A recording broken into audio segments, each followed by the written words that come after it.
এ দো ভাই, আমি এসে আগরতলার বলো ভাই, আমি আগরতলার একটা কার্যকর্তা, বিজেপির কার্যকর্তা। কিছুদিন আগে আগরতলা যুব মোর্চার প্রেসিডেন্ট সঞ্জয় ঘোষ ইয়ানো দাঁড়ায় সেটা আমরা ক্লাবের সামনে একটা দরবার করছিল, এর নামে আমি কমপ্লেন করছিলাম দেখা এই দরবারটা জড়াইছে। আজকে আয় আমার দোকানের সামনে আমার যেমনে পারছে এমনি মারপিট কইরা আমার মাথা ফাটা লেছে, এদিকে মাথা ফাটা লেছে।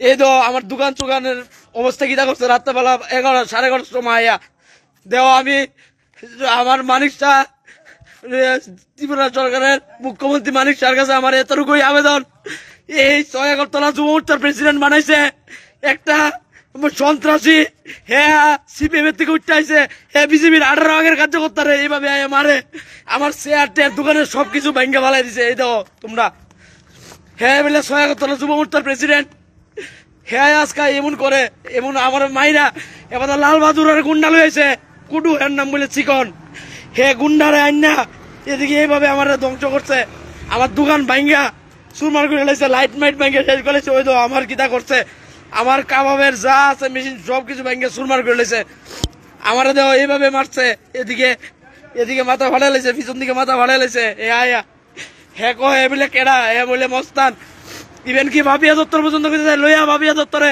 দেহ ভাবি তুই আমার নামে কমপ্লেন করছস, আজকে এমন অবস্থা করছে।